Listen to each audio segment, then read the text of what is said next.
Hey viewers, you're watching The Savera and I'm Vidhi Joshi. The Supreme Court heard a plea seeking the restoration of statehood to Jammu and Kashmir and emphasized the significance of considering the ground realities in the region. A bench comprising Chief Justice of India B.R. Gavai and Justice K. Vinod Chandran noted that incidents such as the recent terrorist attack in Pahalgam could not be ignored. During the proceedings, the court acknowledged the submissions made by Solicitor General Tushar Mehta, representing the centre, who highlighted that several factors influenced the government's decision-making process regarding the matter. The plea, filed by academician Zahur Ahmed Butt and socio-political activist Khurshid Ahmed Malik, sought a directive from the court to restore statehood to Jammu and Kashmir within 2 months. The petitioners argued that the continued status of Jammu and Kashmir as a union territory undermines federal principles enshrined in the constitution and diminishes the region's democratically elected government. They also pointed out that peaceful assembly and Lok Sabha elections had taken place without any security concerns, indicating that there were no impediments to restoring statehood as previously assured by the union government.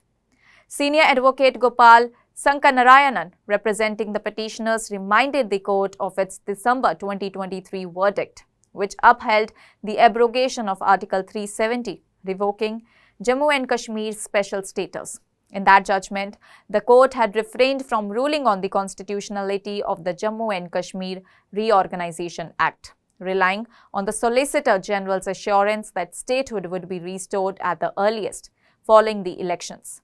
Sankanarayanan expressed concern over the lack of progress since then, noting that 21 months had passed without any concrete timeline from the government. The court directed the centre to respond to the plea within 8 weeks. Chief Justice Gavai underscored the need to factor in the ground realities of Jammu and Kashmir and explicitly mentioned that the Pahalgam attack that occurred in April 2024, emphasizing that such events could not be overlooked. Solicitor General Mehta opposed the plea, terming it not maintainable and stressing that the decisive involves multiple considerations.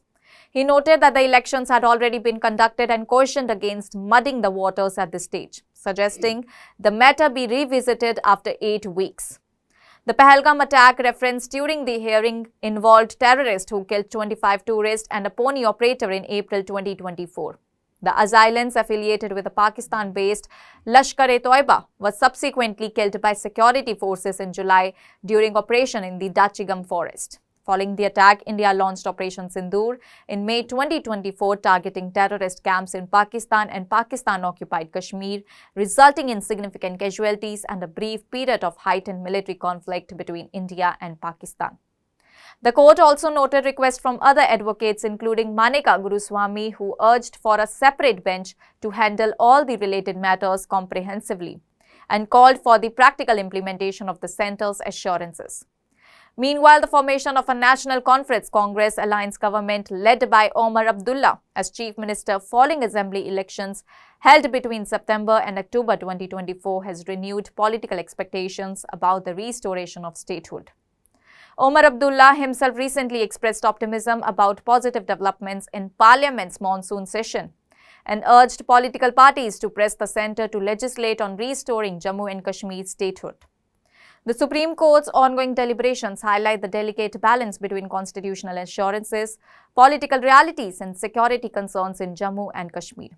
While the Apex Court has upheld the abrogation of Article 370 as a valid exercise of presidential power and ordered elections by September 2024, the issue of restoring full statehood remains pending, with the government asked to provide a clear timeline within the next 8 weeks.